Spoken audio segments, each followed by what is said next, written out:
What's up, guys? Today we are going to go over 15 different tips to improve at Rainbow Six Siege. We're going to be going over mechanics, game awareness, crosshair placement, and more. So let's get to it. Tip number one, we're going to talk about knowing when to swing out and when to just play passive.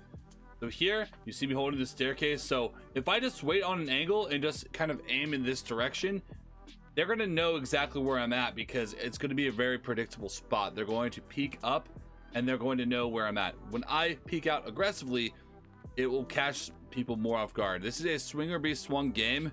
So if you have a general idea based on audio or intel, don't be afraid to swing out and catch somebody off.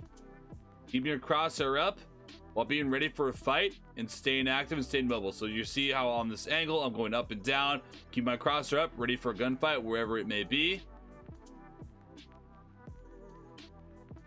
Keep the gun up, take out another one. We see one coming up, we back up. Staying active, taking them all out. Tip number two is how to reposition yourself around the map. So here we get in the same spot. I take one out, I don't hear any audio there, so I rotate around. And as you're getting close to an enemy based on comms or calls or just generally throughout the round, like there's a minute left, there's probably going to be a guy coming up Astro. I heard there was grenades underneath. Well, I come up slowly, hiding my audio, playing it really slow, trying to catch somebody off guard. We take out the sledge. Always make sure to keep your crosshair up, ready for a gunfight. Head height. So I'm not head height on this door, but I'm getting ready for head height on the next door coming up, which obviously kills a sledge. Boom. I mean, how do you know the head height? I mean, look, here's the head height. I mean, it's there. Crouch head height is there. So on this door right here, head height would be here. Crouch head height would be here. So take another one out. We rotate up that staircase. Take another one out. Again, keeping your crosshair up, always ready for a gunfight. And when I swing all the way, making sure to get it. I'm able to see as much of the enemy as I possibly can, like so. Like I see plenty of the enemy. Take a gunfight with. We take them out. Boom. And always be ready for the next guy to come in. Keep the crosshair up. If you can't land a headshot, don't be afraid to go for a crouch headshot because a lot of people will crouch after they miss. Number three is knowing when to be aggressive. Here, I mean, it's a 3v5. So we're not really in a good situation, and I know there's several at dirt. I'm having my gun up, ready for the first guy. We take out the twitch, and I know that there's most likely not going to be another enemy here. So with the shield out, I can fall back and play passive, waiting for her gun to come out, or I can play up in her face and take her out before she's actually ready for another gunfight. That is exactly what we go for. Shield's out when we take her out. Fast forward, it's now a 3v3. I'm in a corner playing passive. So we're gonna go to the next tip. Tip number four is knowing when to be active. So I'm playing passive, playing the timer. So I know that it's a 3v3. They are forced to have to push inside here. And they're opening up the wall. I'm waiting for the enemies to start exposing themselves. I hear some audio. Starts to go for a plant. So I swing out, crosshair up, knowing that wall's open. And we take one out before he's ready for a gunfight. Take one. We find another one. Boom. We take out two. And the last one flanks around. We take him out. Always having your crosshair up, ready for the headshot. Tip number five is how to actually cover a teammate who is planting. You'll have this situation often. Side's clear. You'll push in. The teammate will be planting, and you're expected to cover your teammate. A lot of people play this wrong, even in Champion Elo. So we're not really talking about that today. I am playing in a situation. I know I have a teammate in the lobby, so I know they're not coming through that door. So I isolated one spot where they're not going to come from. So they're going to either come from the short door or from the hallway door. So we take out one, keeping our crosshair up, ready for a gunfight. I'm not sure which way they're going to come, but I know they're going to have to cross in front of me. We take one out. I'm playing a little aggressive here on the off angle because they know that we're going to be planting and they're not really going to expect someone in the middle of the room. So I'm counter swinging to deal with them. We take out the sledge. I'm watching short. I don't know if they're going to come from that side door. I see one's still outside the lobby. And I push in to try to catch another one off guard. and we take him out. So the summary, basically, when a teammate is planting, put yourself in a situation where you are going to take the primary engagement. So many people will hold this planter from, let's say, the window, where they're going to swing out and they're going to kill the planter before you really get a chance to deal with them. I'm putting myself in a situation where I am going to be the first one to engage, and I'm either A, going to kill them, or B, I'm going to die, and the guy planting is going to know that he needs to either stick to plant and finish it, or B, get off plant and try to go for a refrag. Tip number 6, how to deal with someone in a situation like this. So they're going to go behind an object and you have to pick either left or right. There's no right answer to this, but whichever one you pick, don't put your foot in the middle.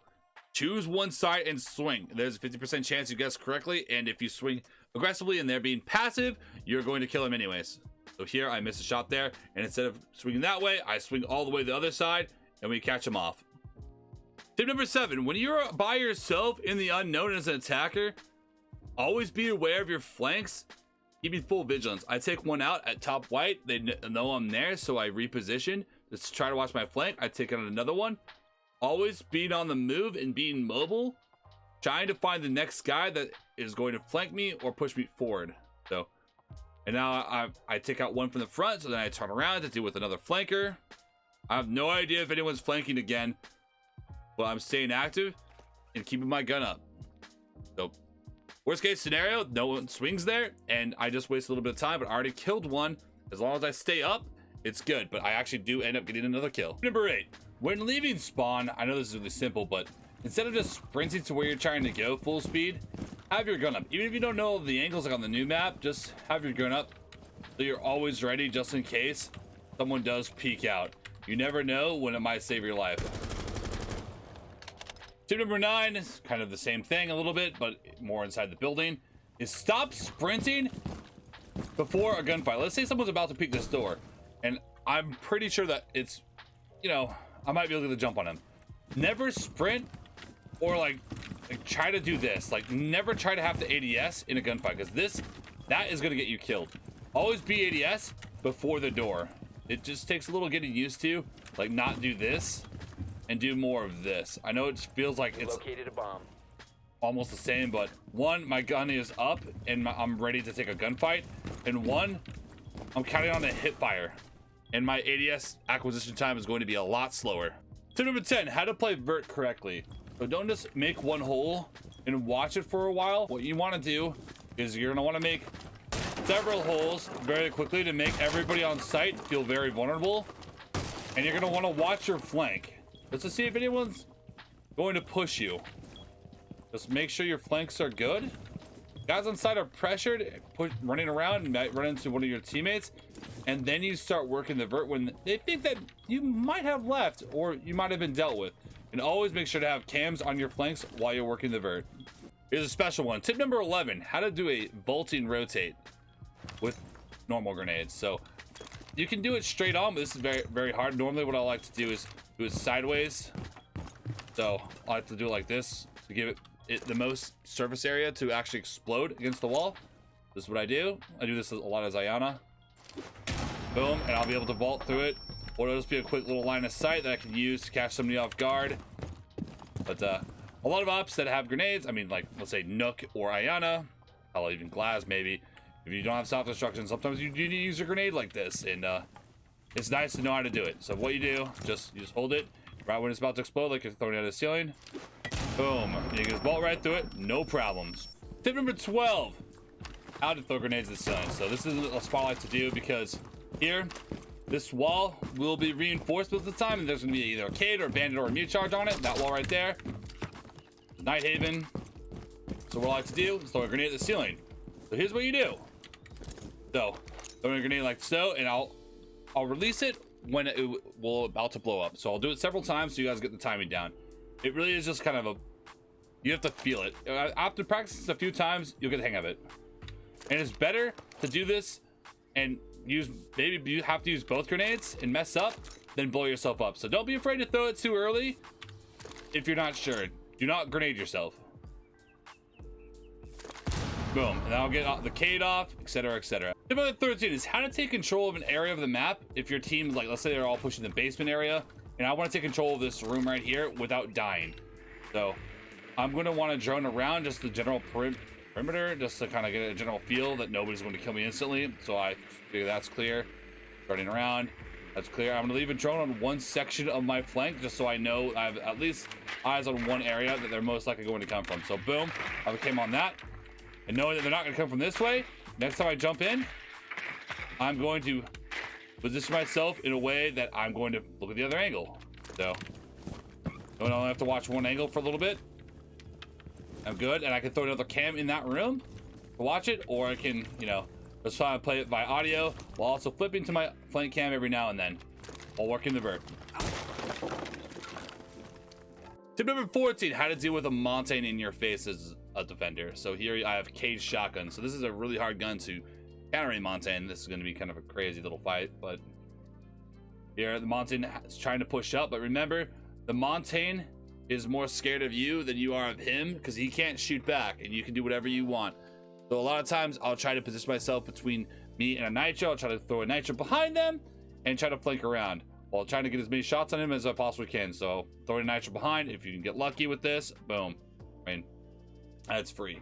But if you can't get that done, way to actually counter the mountain here is not getting close. You don't want to get too close to the mountain when he puts his shield down, because if you knife too early, you will get a knife to your face. You want to put enough distance when his shield is up. He tries to knife my shield when it's already up, and as I put it down, his knife animation is already through. So now he's scared and he's too close when my shield is up, and we get a free melee. So keep your distance, keep your gun up. A lot of mountains will want an ADS, like so. Deal with the mountain. Treat him like the Boo from Mario. Get close while his shield is up and get really aggressive on him and try to flank around him and just pressure him off, realizing that he cannot actually fight you. Here, we'll show another situation of that really quick. How to deal with the mountain while you don't have a nitro. So here you're going to see that I know there's a teammate with him. The mountain is going to be a lot less aggressive than the guy behind him with a gun. So you can ignore the mountain at the start, take out his teammate, and the mountain after that is going to realize that you're weak or hurt and is going to want to try to refrag his teammate. Make sure to back up, keep your gun on his head or anything that you can get your eyes on him. So I push forward, we catch him with his shield lowered, and I haven't meleeed yet because remember, you want to wait for his shield to be down like this before you melee, because either A, you can knock his shield away, or B, you could actually just outright melee the mountain. So ways to deal with the mountain, you either back up and keep your distance, or B, you get up in their face while their shield is fully extended, and don't knife too early. So here I push forward, don't knife early, I knock his shield away, and we just shoot him in the head. Simple as that. Tip number 15 is how to effectively use a Doke DMR or DMR on offense, keeping your crosshair at body, because if they crouch, then you'll hit them in the head. If they stand, then you're two-tapping them with the DMR anyways, and pull that thing down and let it rip. Just fire as fast as you can. You are going to rip people apart. A lot of people can't use DMRs on attack because they're not shooting fast enough. Just try to get any type of shot on them and you're going to take them out really quick. See, that was just 2 kills right there. And there's the third. Keeping your crosshair up. DMRs, you definitely don't want to get caught with your crosshair down because they are going to take you out. Make sure your crosshair is up the vast majority of the time. You'll come out on top. Alright guys, that'll be it on 15 easy siege tips to play better in Rainbow Six Siege. So hope you guys learned at least a couple things here, and hope it helps out in your ranked matches coming up. So make sure to subscribe, drop a comment, and leave a like for more videos like this. I plan on doing a lot more videos of tips and tricks and improving the game in general. And yeah, appreciate you guys stopping by. Until next time. Oh yeah, baby.